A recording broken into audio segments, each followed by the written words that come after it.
Hi, welcome to PAX 2020. I'm Ella from Ella Loves Board Games and the Dice Tower. In this panel, our distinguished guests will be discussing the topic, the model minority myth in the gaming industry. We will be starting, of course, with introductions. Can you please introduce yourself and maybe briefly talk about your roles in the industry and what projects you worked on or are working on right now? Sure. My name is Banana Chan, she, her, they, them. I am the owner and co-founder of a small box board game publishing company called Game in a Curry. We also publish RPGs. One of them is Jiangshi Blend the Banquet Hall, which just ended on Kickstarter. And I also do a lot of writing and designing on the side. So I also co-design Jiangshi Blend the Banquet Hall, but I also write stuff for other companies like Renegade. I'm Clio Davis, they, them, and I'm a game designer and writer. So, and I touch on a lot of different spheres. So I contribute to tabletop RPGs. I write LARPs, such as The Long Drive Back from Busan. And I also write interactive fiction. I have a game called The Fog Knows Your Name, which is published by Choice of Games. And then with Game in a Curry, we recently finished the Kickstarter for Battle of the Boy Bands, which is a card game. I'm Ella. I'm a content creator on Ella Loves Board Games and the Dice Tower. I don't design. I wanted to clap for everybody because I'm really a fan of everybody here. Hi, I'm Jeeyon. I am a game designer and writer. I've created a lot of work through collaboration over the last year. I've collaborated with Bully Pulpit Games, Jason Morningstar. I have an island for Agon, which is the new John Harper and Sean Nittner game coming out. I will be writing a scenario for Jiangshi. And also I just launched a game on Kickstarter called Wait For Me that did pretty well, which is a game about time traveling through your own personal history, and it's currently running as we record this, but by the time it comes out, it will have wrapped up its first run. Hi everyone, my name is Victoria Caña, and I am the co-founder of an indie publishing company called Quartet Games. I run it with my partner, Alex Uboldi, and also my sister, Valerie Caña. And we launched our first game on Kickstarter earlier this year. It raised $100,000. It's called Gladius, where you play as spectators who are betting on and rigging the gladiatorial games. And we also have another game coming up in the next year or so called Red Cliffs, where you play a strategist plotting to win the pivotal battle of China's Warring States period. And when what I do during the daytime is I'm also a producer at Wizards of the Coast. Our amazing panelists will now be maybe discussing what our topic is. So, but we need to ask the question, what do we mean when we talk about the model minority myth, and what are its historical origins? I can speak to that a little bit, or at least not just off.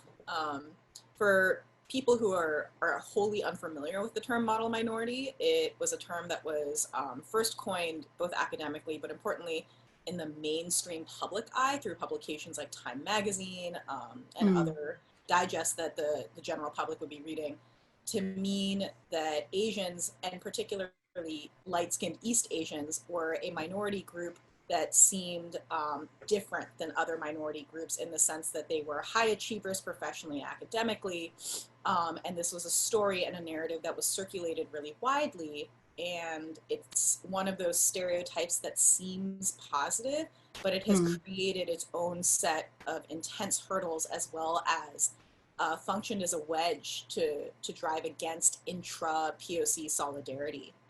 And it was a term that actually was somewhat deliberately generated at a time when intra-POC solidarity was very, very strong. You know, I live in Oakland in California. This is the city that's the origin of the Black Panthers. There's a lot of really amazing solidarity across movements with the Black Panthers and Pan-Asian movements in the 70s.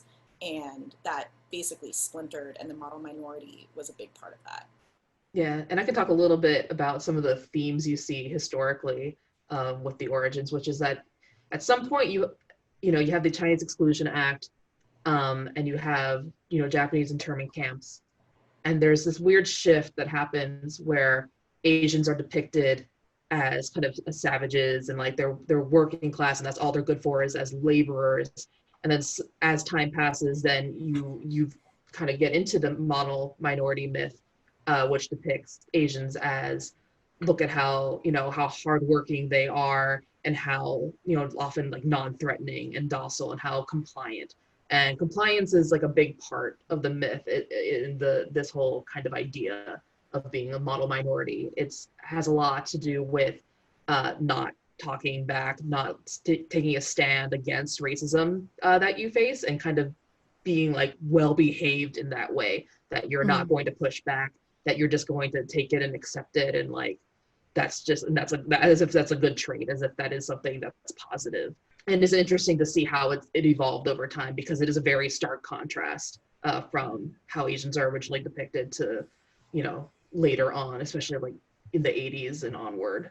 I think going off of what you were saying, Clio, too, it's sort of like a destructive myth, because it does erase a lot of the history that America had, specifically in terms of, you know, their relationship with Asians who were living here for the longest time, because it erases our history essentially, and, you know, forgets about like all the oppression that Asians had to face previously, and sort of like, you know, has this new facade of, you know, oh, we've always accepted like Asians in, you know, America or Canada, when that was not, you know, that wasn't always the case. And linking to that, in Australia, there's always a talk about assimilation. Like, you're a good, you know, minority if you assimilate, you forget about your culture. So everything is linked to that. Yeah. I guess that's how regular people talk about it. Like, this person is better because they've assimilated. They know how to talk like Aussie. They know how to, you know, they eat Aussie. They don't bring their culture. Their house doesn't smell because, you know, they don't cook their meals the way that they've done. So in that sense, in layman's terms, that's what it means. Yeah. So I feel like we're probably ready to move on to our next discussion topic that's very much connected to this, which is kind of, I think, when we talk about the model minority myth, a lot of times the response that we get is, oh, what's so bad about being a part of a group that's seen as being so successful?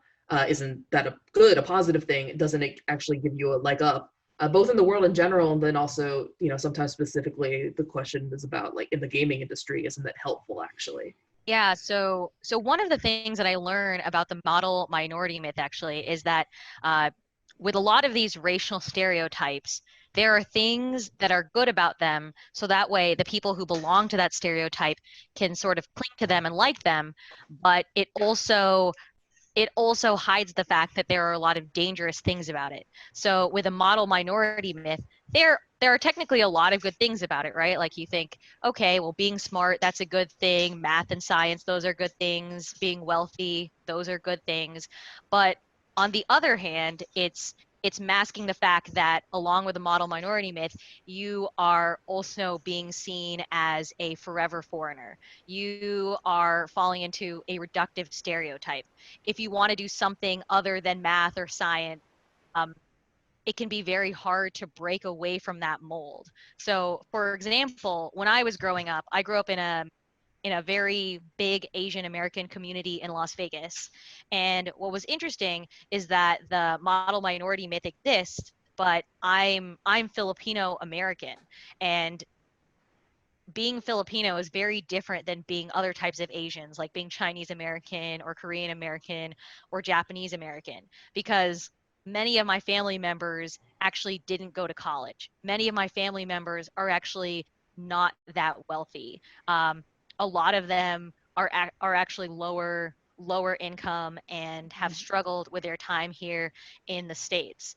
But when I was growing up and when I was in school, I was grouped in with other Asian Americans, and people were constantly expecting me to fit this mold and constantly expecting me to be perfect.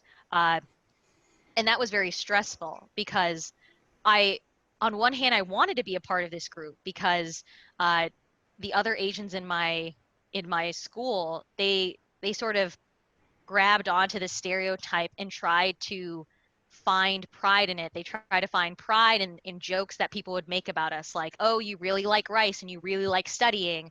And they would say stuff like, well, you know, we're nerds, but in the future, we're going to be your bosses someday. But on the other hand, it was very difficult because people would look at us and only see us and make assumptions about us. and we couldn't be any deeper than that. Yeah, I guess because they see you as a monolith, so it erases like individuality in that sense. So because you're seen as somebody who's like, he has to be smart, has to be good at math. So any kind of like there's a level of expected achievement, and if you don't reach that, you're seen as something, or they see you as somebody who doesn't meet the expectations. Therefore, you lack effort, or you're deficient. You're not a good Asian. So, and then you take that in. So, because, for example, me, I'm a teacher, but I teach maths, but actually I'm an arts person. But because I was pushed into that direction because of what jobs I could take in the industry. So, and that's not that I don't enjoy maths. You can also enjoy two things at the same time, but because you're put in that mold, they think that you can't do anything else except that. Yeah, it also, you know, the positives of the model minority are kind of poisonous, actually, I think, especially as like an Asian woman, because there are so many intertwining expectations that have to do with not only academic performance, but I can't remember which of you said it before, but also like compliance and docility, which definitely play into the sort of sexist expectations of what Asian women are like in various contexts. And for me, with my sort of innate personality traits, like that's definitely something that I ran into kind of across a spectrum of social and personal interactions. You know, I'm loud, and as a kid, I was pretty rebellious, and something that I was told a lot by my family was like, you have to be good. And it wasn't just like you have to be a good kid, but it was sort of like you have to be good. The subtext being like in the eyes of white society, in the eyes of this aspirational racial and socioeconomic class that we were trying to like rise to. But you know, one of the things that I learned more as I did more like academic research on the model minority myth is that it creates a double standard in the very institutions that you're trying to aspire to. So for example, like the SATs, right? In the US, SATs are a huge standardized test that high school kids take, and the score plays a big part in, you know, what colleges you can apply to, or you might be considered a strong candidate for.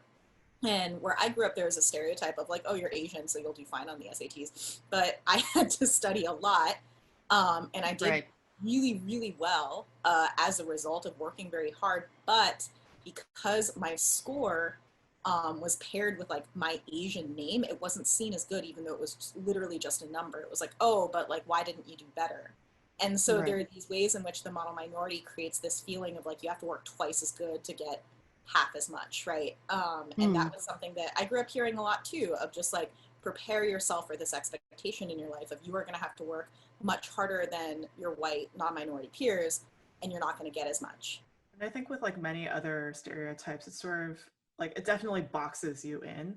So crossing over with like, you know, other marginalized identities, like a lot of the time when people talk about, you know, people of color specifically, they don't talk about, you know, people of color also being queer. It's like there's always just this like this box that you're put into, and it's like there's no room for, you know, exploration, or there's no room for like discussion, like this is what you are, this is what you're going to be like. And also like, you know, going back a little bit to like the whole monolithic idea of like what all Asians are like there's no sort of there's no like nuance on like, you know, what different cultures within Asia are like either. Like everyone's just sort of painted the same way, or at least within the eyes of like the minority myth.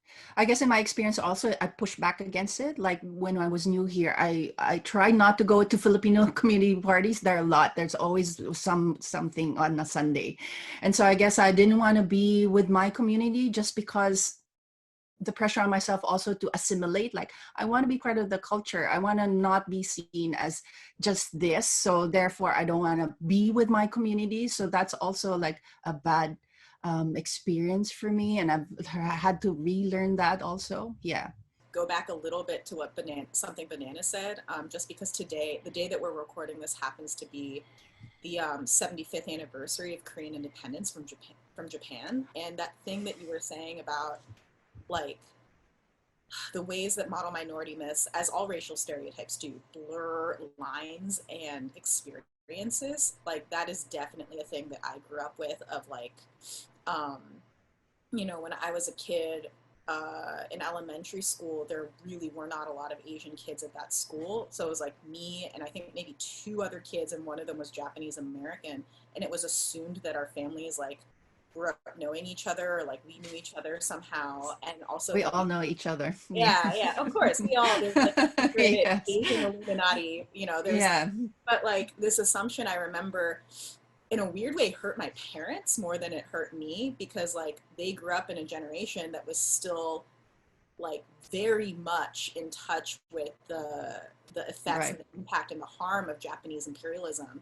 And to sort of be, I remember they had a tense conversation with my poor second grade teachers one day when we had like an international day, and the Asian culture they focused on, they said Asian culture, but it was all Japanese culture.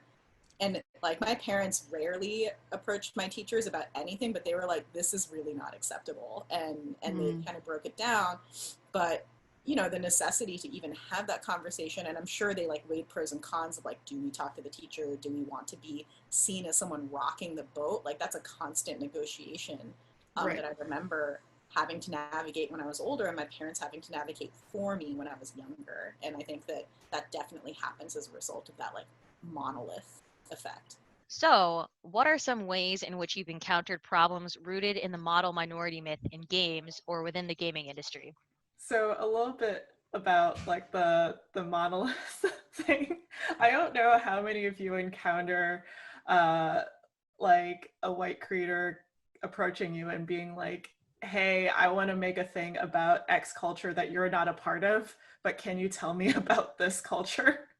Like for me, I get a lot of people asking me about Japanese culture, and I'm just like, I don't know anything about Japanese culture. I feel like a lot of the time we're expected to know everything about every single Asian country for some strange Yes. reason.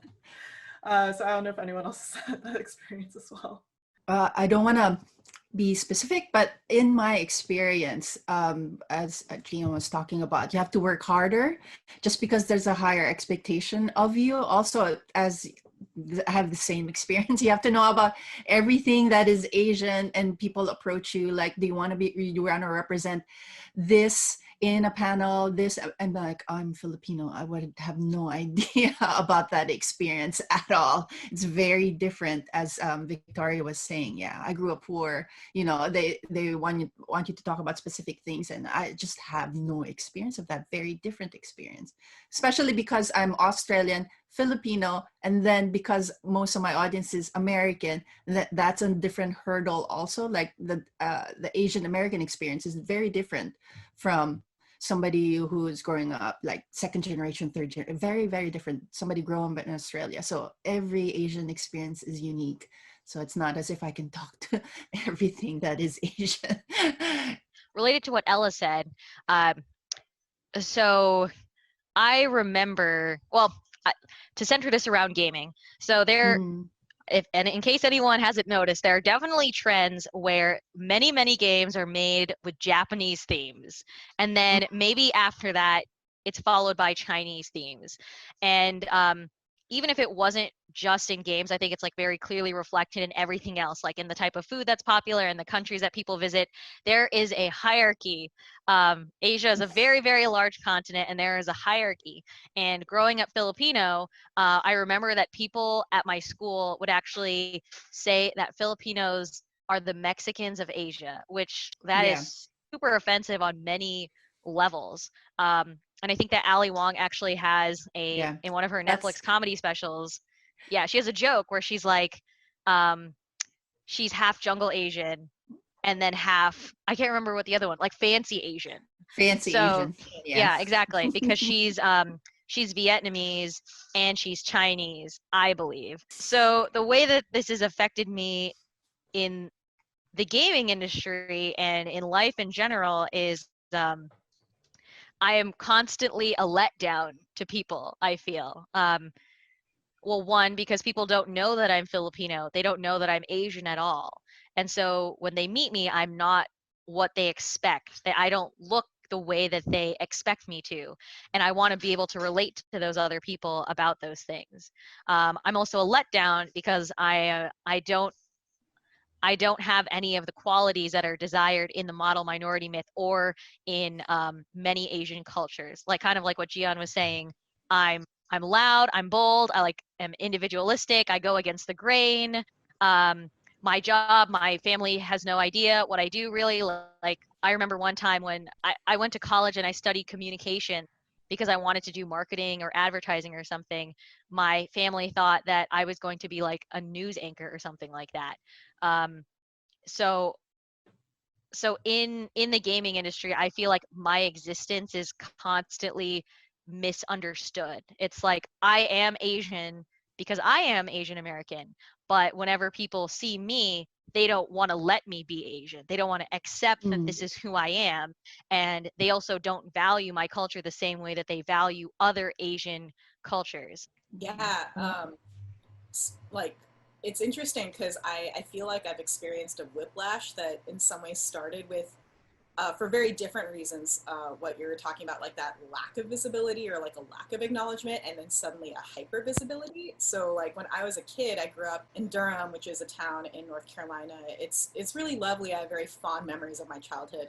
I also do remember a standard question that was posed to me by many, many people being, oh, that's an interesting name. Are you Chinese? And then when I'd say no, they'd be like, oh, are you Japanese? And I'd say no. And they'd be like, what else is there? And they would say it meaning no harm whatsoever, but it was definitely kind of like a formative experience of, oh, I guess being Korean's like a weird Asian thing. Like people just don't know about Korea. They don't know about Korean history. The Korean War has affected global economics and politics for decades, and yet it's not taught in most American school systems. And then as I got older, the Korean wave hit the internet in the early 2000s, and suddenly Korean pop culture was everywhere, K-dramas were everywhere, and it was like a weird switch got flipped, and suddenly people were asking me for recommendations for K-dramas and Korean restaurants and asking if I would go with them to eat. And I was like, I don't watch K-dramas. And it was like really off-putting actually, because I was like, I don't want to be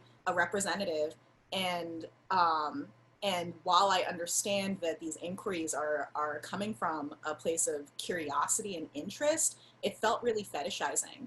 It felt really tokenizing, and like I was only being seen because I have Korean heritage.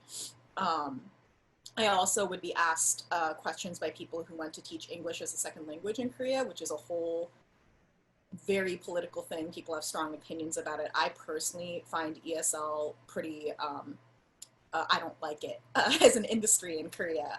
And you know, one of the interesting things about it, right, is if I wanted to teach English in Korea, I would have a really hard time finding a job. But if I were white, it would be a shoo-in, regardless of how well I speak Korean or how well I speak English, for that matter. Yes. Right? Because it's about the cachet and what you're selling. And so, because like, white is the standard. They're the only ones who can speak correct English. Yeah. And so like people would ask me if I knew of like good hagwons. Hagwons are private schools that teach English after regular school ends. And I have no idea, and the people asking would have no idea how upsetting that like a question that could be to field. And the effect is that in games, it makes me really hesitant to engage with talking about being Korean with people at all, right? Like, especially people who aren't Asian American, and to some degree, especially people who aren't also Korean American. Like, I just don't really talk about it. And if it's brought up at the table, I deflect, or I just don't participate in the conversation because I'm afraid of getting angry at people I care about. So yeah, that's definitely been an effect. It's been an effect of like a vacuum that I create around myself in the topic. Kind of connected. Well, there's a couple of things that are just like going through my mind right now. One is that there's been a push for inclusivity, but that the way that's manifested has been very different based on like different companies, different groups, you know, different communities. And often there's this feeling like, okay, we have a quota of how many POC we need. We don't actually see you as, you know, talented or skilled designers whose work we admire. You are like a number, you're an asset for us based on your ethnicity. And specifically with Asians, a lot of the time it feels like we are seen as POC light in that, because of the idea of like, well, we're the problems we're facing are coupled with the so-called positive parts of the stereotype of the model minority stereotype. And so there's this idea, I think, often that, okay, if we need to put one POC on our roster, and let's make it an Asian, and because an Asian isn't going to push back as much against like problematic content, they're going to go along with things. This is just like how they generally are, and maybe people aren't even aware that this is like it's something that's ingrained in them, something that's been really internalized. They're not maybe having these thoughts in a loud way, but it is somewhere in the back of their mind. So when you don't meet that expectation of, oh, I see problematic content, I'm going to be very gentle in how I, maybe point it out, or maybe not point it out at all, or, say sorry when I point it out. If that's the expectation and you're brought onto a project and you're like, actually, this, and this are really not okay, sometimes the people who are, who you report to can be very surprised that you would be that outspoken, because there's this idea of that you're going to be, again, docile, compliant. And then, of course, this works, again, to put more of a divide between Asians and other people of color, because it's, again, the idea like, oh, we're going to be the ones that just like go along with anything that, right. White we're people competing say. And we're competing for the same spot. Do you feel there's more backlash because of that? Now that you've said that because you're seen as very docile, that when you're not, there's more backlash. Have you experienced that in any way? Yeah, because I think it's like, it has to do with the idea of like, are you going to be well behaved? And when you speak out, suddenly you're seen as, no, you're not well behaved. You're not actually. And then for me also specifically, and I'm multiracial. So sometimes what I'm met with at that point is, oh, you're not really all that Asian, you're more white, aren't you? Like there's this further divide there that they're trying to kind of like separate me from my Korean heritage. And again, I don't think it's something that people really realize when they're necessarily doing it. They don't know the why behind it. But it is just something interesting to see, especially during these pushes for inclusivity and diversity on various projects and in various companies, just how different people handle it and approach it. Yeah, going off of what Clio said, I've definitely witnessed many instances where Asians are used as POC light for diversity quotas, where they'll always include an Asian person. Usually it's like a Chinese or Japanese person, and they'll be like, great, we did it, we have done diversity. We have hit the quota. And in addition to that, I think that we can see in the gaming industry, in terms of the people who work in the gaming industry and also the characters represented in the games, they use Asians as an excuse to show other types of POCs, like, hey, look, we do have diversity. Look, these Asians are able to get into the game industry, or they'll say stuff like, look, we do have games about other cultures, but we are really not talking about the breadth of POCs that there are. Like, just because you have some Asians doesn't mean you have all Asians, and that also doesn't mean that you have all people of color represented. Like, most of the time when people are doing their diversity checks in games, they'll just be like, okay, we'll have white people, and then we'll have like non-white people or POCs, and they're all put together in the same bucket. And because of that, sometimes I feel really bad, because I'm glad that there are many Asian people working in the games industry. But what I'm not seeing Black colleagues, I'm not seeing like Latinx colleagues, and sometimes I feel like our existence is being used to cover up the fact that there are lots of other people who don't have the privilege that we have to be in the gaming industry. Right. I remember this one example, because I was talking about like, there should be more representation and not everybody is doing well. And that they give me as an example, like, aren't you doing well? Doesn't it mean that actually that there is equality in the industry, that you can just make a YouTube channel and you'll be okay and look at your success? But I don't represent everybody. So just because some people are successful doesn't mean that, that there's suddenly we've cured inequality and racism, like, because you're treated well. Like that doesn't work that way. And I think sometimes, like, also when we're talking about backlash, it's like, I don't know what goes on in the minds of like the people that say, certain things, but like, it feels like for me sometimes when I say something or like I speak up, it feels like they're feeling betrayed almost, that like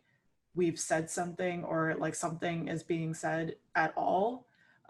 Because I mean, it does feel like half the time they're expecting us to give like a sticker of approval for like, oh yeah, Right. You've done great. You've done a good job for, You've solved it. Yeah, you've solved racism, when in Yeah. actuality, like that, like, us being on board, or like, me being on board on a project, it's just like, well, thanks for having me on, but there are all these other people that should be on here as well.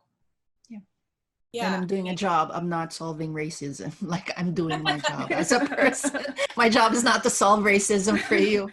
Yeah. Sorry. Yeah.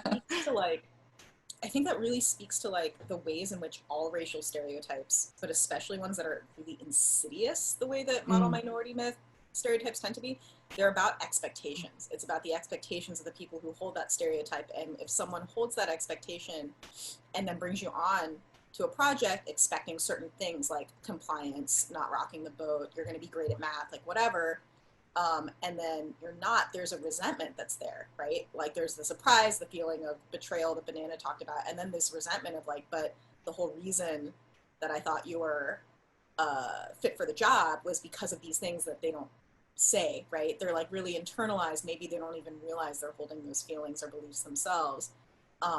But the resentment comes out as like a tangible thing that impacts the interaction afterwards, right? And I think that's actually an interesting segue. So how has your experience with the model minority myth impacted your design process and choices? Maybe it's not about design, like because I'm in content creation, I'm always wary of am I being the check mark. So in the back of my head, I'm like, not that I don't want to be used, but I want to be mindful of why I'm being hired. Like, are you hiring me because I'm good, or are you hiring me because I'm a demographic that you want to check? So that has always been, which is not a good thing to be on your mind. Like, you're already, like, I'm not 100% secure about my talents anyway. And then on top of that, I'm like, are they hiring me because I'm good, or I fit the bill? Or so then you're looking at, oh, am I talented?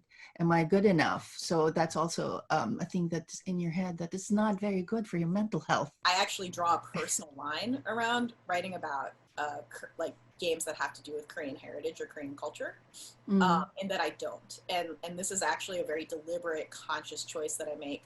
It's not that I haven't written them. I actually have on my laptop like a folder of games that really heavily draw from like Korean folklore or mythology, or my experiences being Korean American, or the increasing amount of like Korean history that I'm learning about as an adult.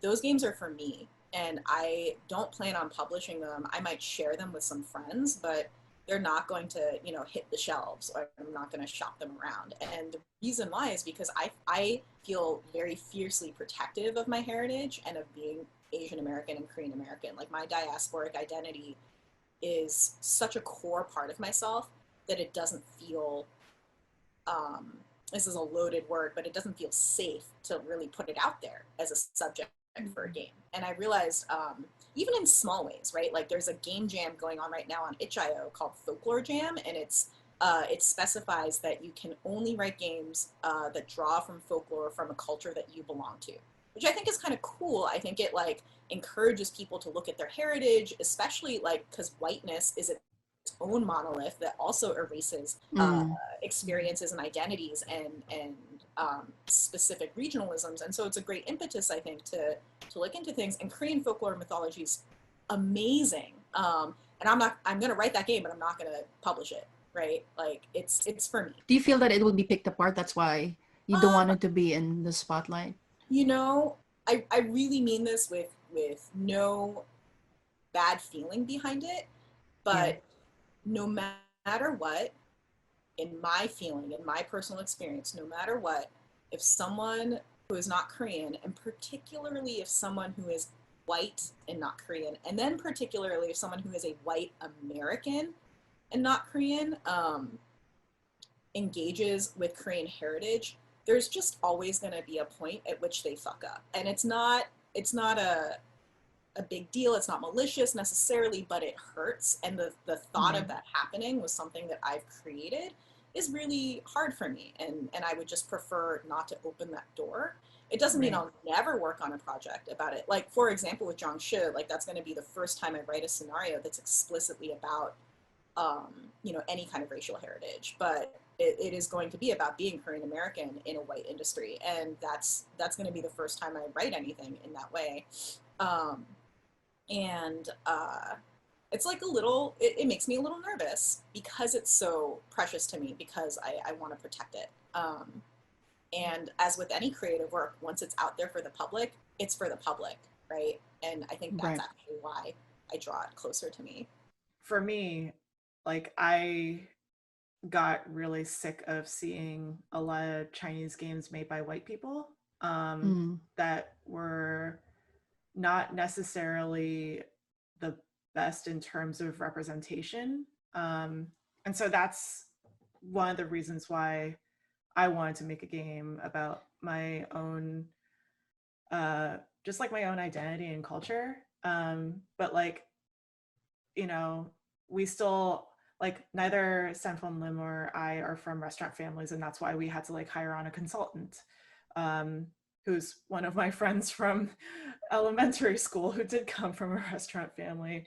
And so like, you know, there's like a whole lot of stuff that, you know, that went into the project, but it's still like, we still did get a little bit of pushback in terms of how it wasn't, you know, a perfect product. And it's not a perfect product, like obviously it's not going to be, but I think that like one of the issues that we faced in terms of putting this thing out there that's so like personal is that it's not the same as other, and speaking from like specifically a Chinese American experience, it's not going to be the same as like every other Chinese experience. Like I think that people, when they look at the game or looked at the Kickstarter, they expected it to fit within their experience like perfectly.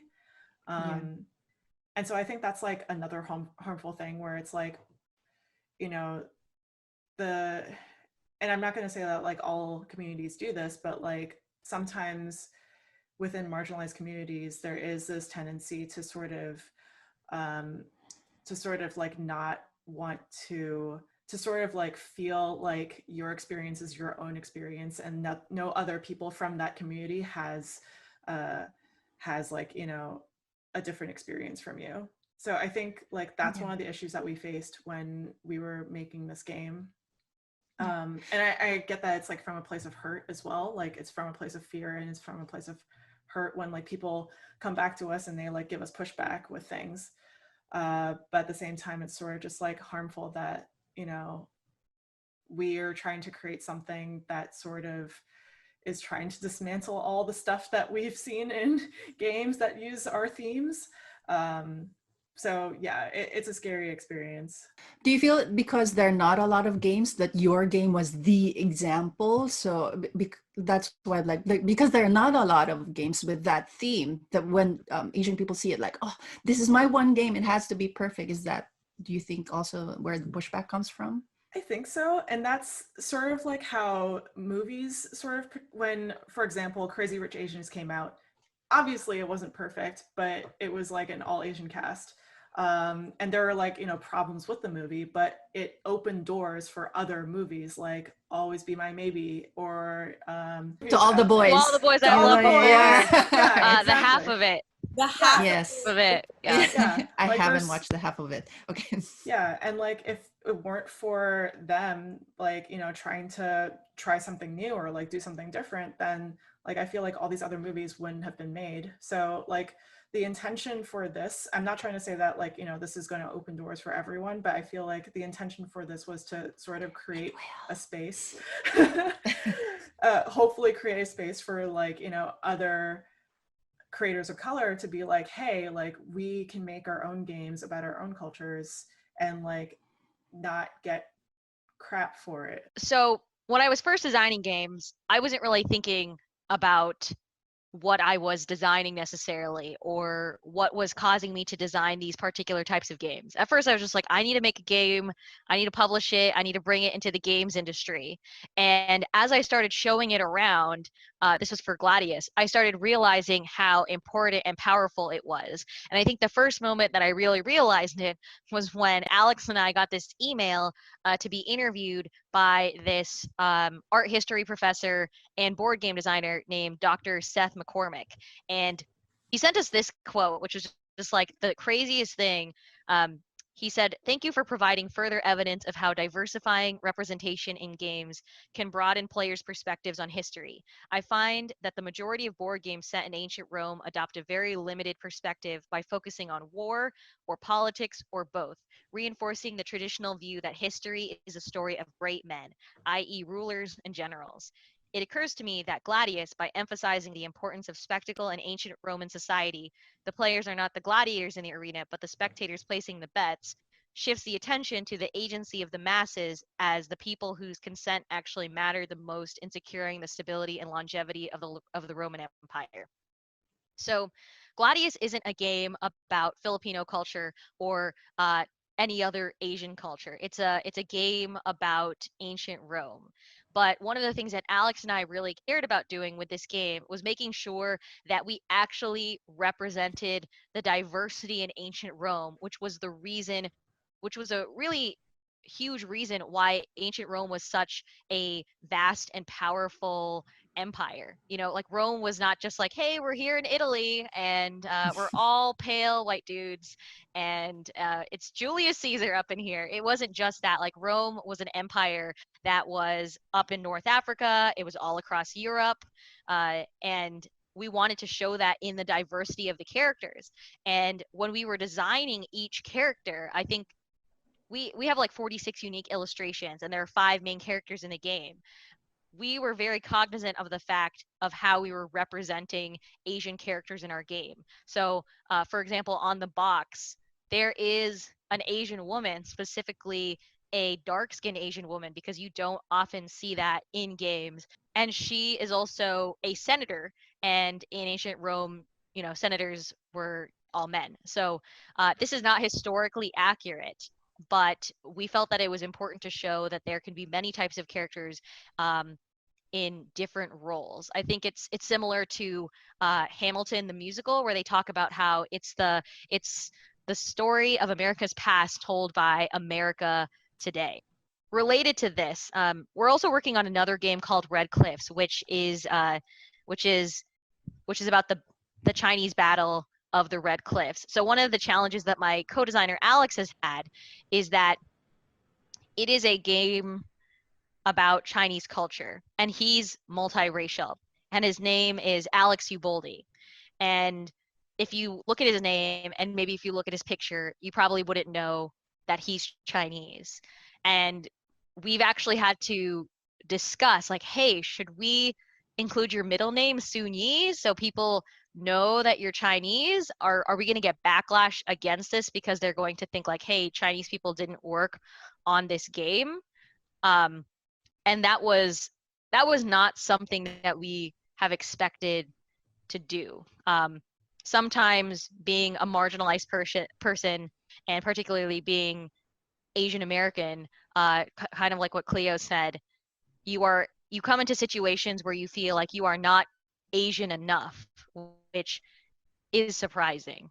For us, when we were doing consulting work for Zhengshe, we had Mendez James Mendez Hodes on as a cultural consultant, and people were mad that he helped us write the section that was playing how to play a Chinese character, without realizing that, you know, it wasn't just him writing it. It was also me and Sen. Like, we're the core writers, but then, like, you know, we invite like all these other people to work with us, and people, like, we did get a little backlash over it, which was strange, just because, like, neither Sen or I, we're not like cultural consultants, we're not sensitivity consultants, we're just writers, and we're going to write things that maybe some people aren't going to digest properly. And that's why we have like Mendez on to like help translate all the stuff that, you know, that can make our words digestible.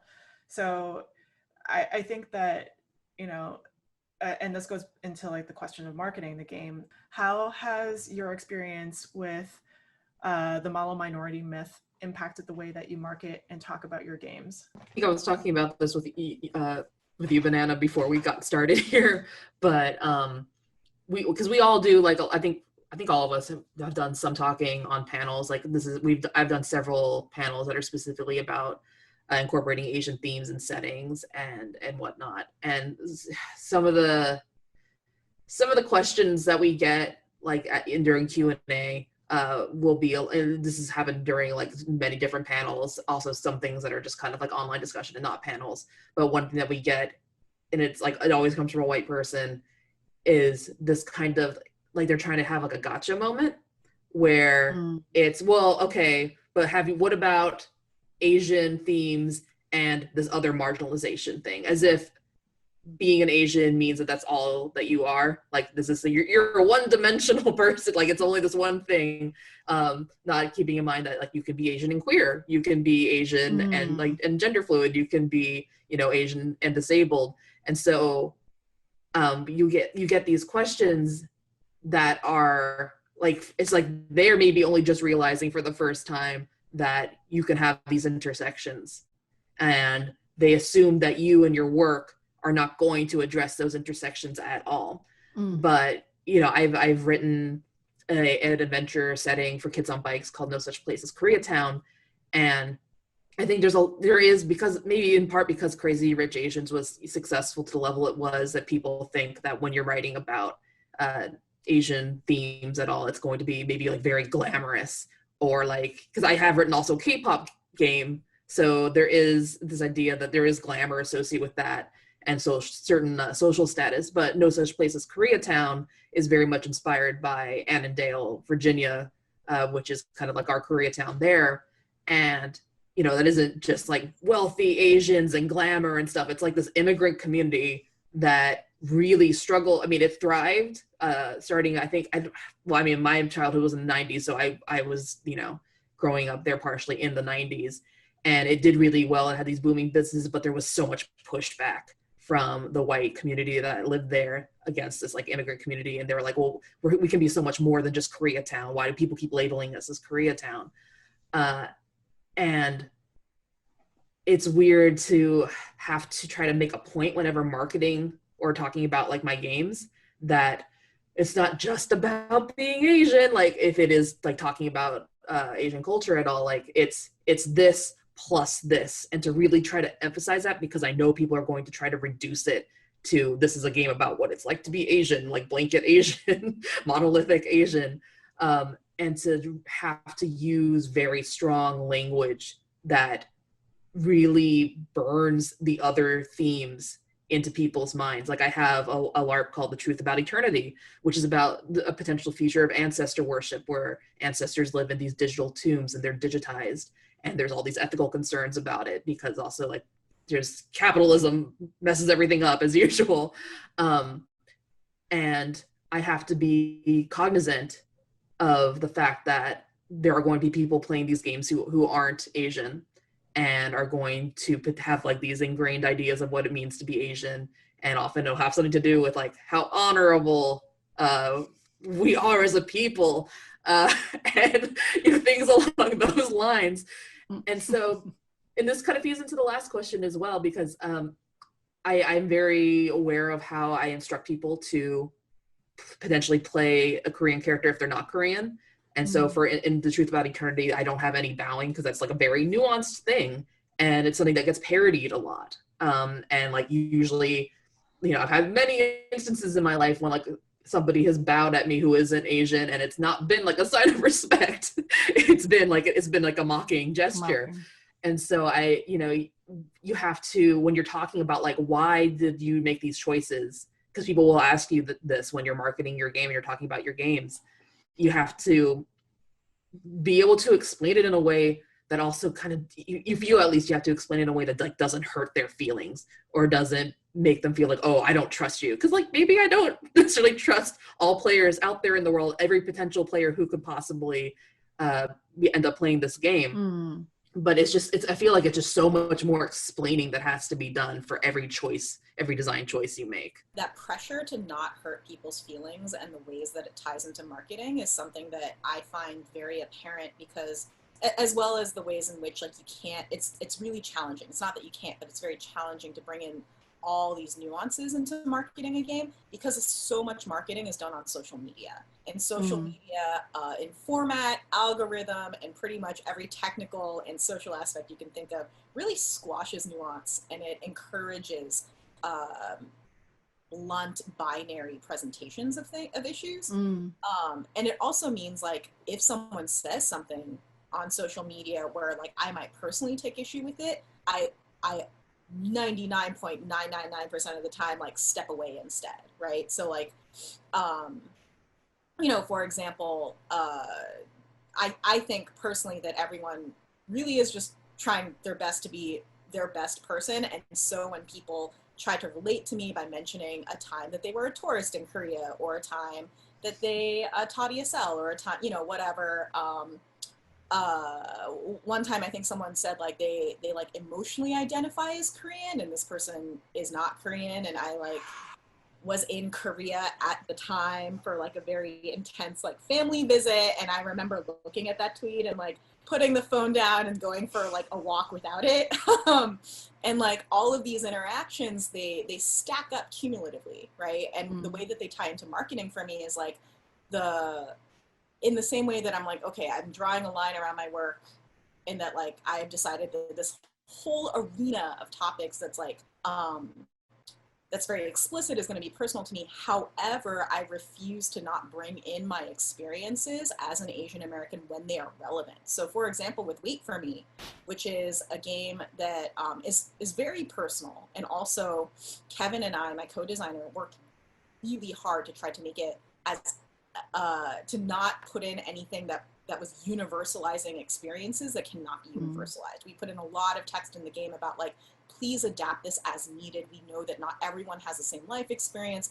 Not everyone went to school. Some people who are playing the game are like teenagers, so they're just straight up not going to have the life experiences that are talked about in these prompts that are about like, you're about to get married, you're about to have a kid. Some people have had those experiences and they're really fraught. So like, we put in a lot of text to talk about how this game is like a template that you can like put your life on top of, which meant that when I was marketing the game and talking about the game, I talked about my life experiences, including things about growing up Korean American, not necessarily having the experiences that are outlined in certain prompts, and also with the 2-player path, talking about certain apprehensions when Kevin and I were playtesting it, and he had to write from the perspective of my grandma, a Korean woman, which Kevin is not, like, you know, I had some apprehensions about how that might go. And I think that to gloss over those experiences would be disingenuous and not hold my personal integrity. How to wrap that into marketing is so hard, because like, you don't want to put people on the defensive. You want them to be interested and curious and positive about your game and your work, and kind of you as a person. But that means like I personally often have to make deliberate choices to not engage things that if a friend said it, I would definitely be engaging, right? If someone was in front of me in person over dinner and they said that thing, I would be like, I'm not sure why you said that, like, but that's not cool, right? And it's a hard choice to make, but I feel like that is a consistent marketing choice that a lot of racial minorities in America and Canada and other Western countries make pretty consistently.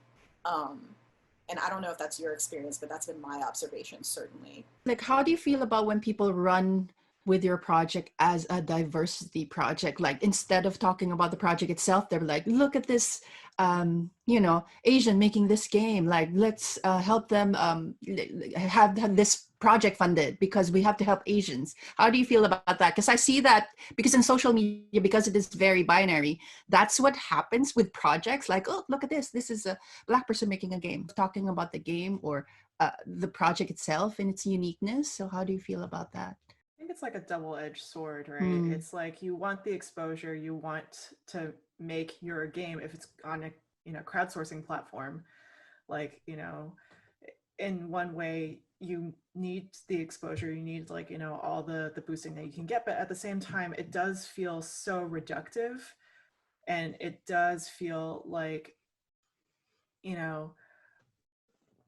like why are we even talking about the project if you haven't even seen like the Kickstarter, or if you haven't even seen the website, or if you haven't even seen the game, if it's already available? Like for all this game could be about like, kicking puppies or something like that. Like, and you would have no idea. I feel like people just like make blanket statements about like, a project without actually getting to know it, or like blanket statements about like a person without getting to know their work. And I think that's when we run into the issue of like it does touch a little bit about like on like tokenism, and like sometimes I feel like it also relates to how sometimes people on the internet, they like having that savior moment of like, I backed this game, or like I posted about this thing, I did a good thing, I pat myself on the back, and I walk off, and like, that's the end of the work trademark that I'm going to do for the day or the week or the year. Yeah, I mean, like, I feel like every creator can relate to this feeling of, it feels really weird and not always positive to realize that someone is supporting a project of yours that they haven't read and don't understand. It almost, for me, do I prefer it? I don't know. Sometimes I prefer when someone is just overtly critical, because at least then I know they've read it and they like have gone through the experience of being like, this is this person and this is their work. And if honestly, if the criticism is nuanced, then I really like engaging with that. How frequently that happens is a different question, but there is something, it's almost like a weird like extension of that model minority, right? It should be positive that people are just sort of upholding you and your work, but like if they haven't read it, then you almost feel like an avatar of yourself, like a hologram that's being projected out onto the world, and like that's what people are supporting, but they're not looking at you as a whole person with your diversity of experience and your specificity of experience. And it's a little insulting sometimes. When I was younger, I took that kind of thing really personally. Not as much now, but like the base feeling is still there. And I think that we were talking about really touches on that.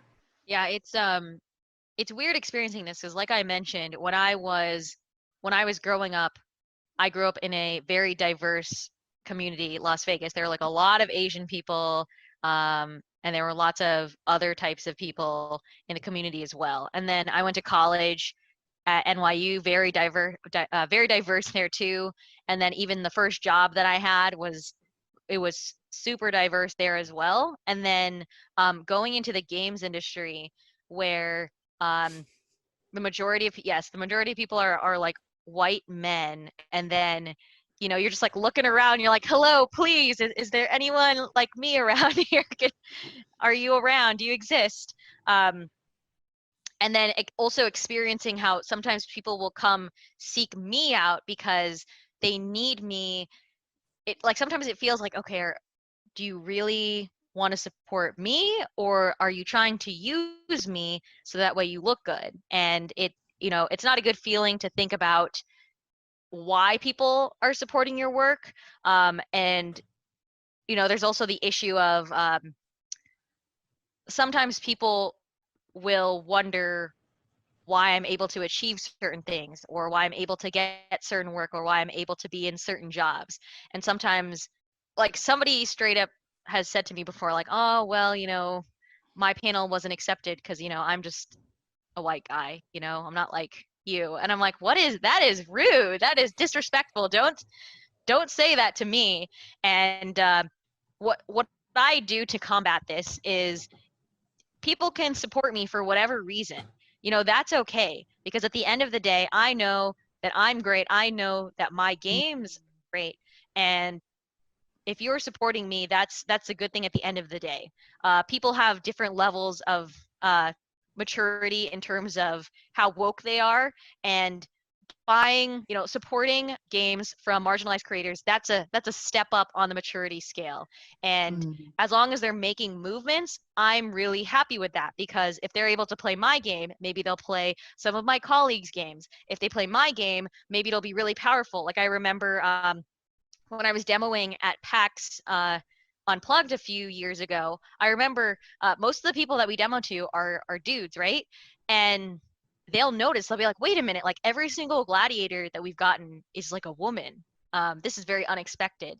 I'm happy to have anybody buy the game, because just by playing the game, it could change them, even if they don't know what they're buying initially. So related to that, what is one piece of advice that you want to give to industry professionals or gamers to combat the harm done by the model minority myth? I mean, I think if the question is geared toward talking to other people, other designers or creators, or people who work in production and who might be affected personally and like directly by model minority myths, I think, this is a piece of advice I give to my students about just moving forward through hurtful experiences, which is like, at the end of the day, all you have is your integrity. And you need to be able to look at your actions and look at an interaction and be like, maybe I didn't act as gracefully as I wanted to. Maybe that person was a jerk, whatever. But if I act in the way that I feel like lives out my values, then that is the best that I can do. And to just always hold to that, whatever that looks like, because it's going to look different for different people. But ultimately, I feel like sometimes another edge of discussions around how to combat stereotypes and how to combat these ideas is like, what are you personally doing as a marginalized creator to fight against it? And it's like, honestly existing and thriving, right? Selling my games, excelling in the field in spite of all of these things. Like, that is an act that goes against it too. Games is such a social field, right? Like, so many people who work with each other are also friends or friends of friends. And so I think, like, again, all those social dynamics hold as well. And you really like define what integrity means for you in this context, and then like hold to it and like have that as your anchor. Don't let external things be your anchor. Awards, whatever, that can't be what drives you. It has to be like the stuff that's at your core about this kind of work. I agree with that. And also, like, there might be moments in time where you feel like you're not enough. Like, like Victoria, what you were saying earlier, like not feeling Asian enough. Like I definitely felt that when we were going through Junction, like dealing with feedback and like not necessarily always the most like constructive feedback was like stuff that we had received. And so like having those feelings of, am I enough? Am I Asian enough? Like that will pop up if you're writing about stuff that's based around your own culture, your own identity, your own experiences. And at the end of the day, I think that, you are like, obviously you are enough, and you are like, if you're an Asian creator, you're obviously Asian first. And then you're creating a thing. Like, I think shifting the focus more onto like what you want to do, and like what Jeeyon was saying, like, trying to work with integrity and not think so much about like, like realizing that your experience is important and who you are is important versus like, all this other stuff that might not mean a lot. Seek to educate yourself and learn about other people, learn about other cultures, even if you're a marginalized person. So for example, yes, I'm Asian American, but because of a lot of the media I consumed, which is like anime and stuff like that, there was this idea I had about what modern Japanese culture is like.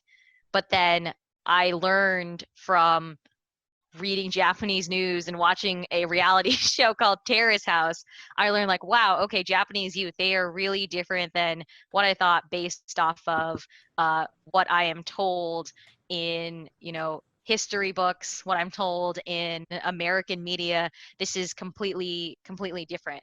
And then in addition to that, I would say always be curious and always ask questions. So if you're a consumer of board games or of role-playing games, if there's something that is questionable to you, if there's something that makes you uncomfortable, if there's something that seems like it's stereotypical or reductive or offensive in any way, it's really helpful if you could be an ally and go question that, especially if that work is a prototype, even if that work is a Kickstarter game, even if that work is something that is published. Like being an ally, making it seem like it's something important is extremely helpful, because as a marginalized person, something that I know about myself and something that I know about many other people is that sometimes we feel alone. Sometimes we experience certain things and we feel like, are we the only one who cares about this? Am I the only one who's sad about this? And if you're in a place where you have privilege, use your privilege to help other people. And I think that's a great way to combat the harm done by the model minority myth. So thank you so much for joining us on our panel, and hopefully you learned something today or can share some of your stories with us, hopefully during PAX 2020. Thank you so much.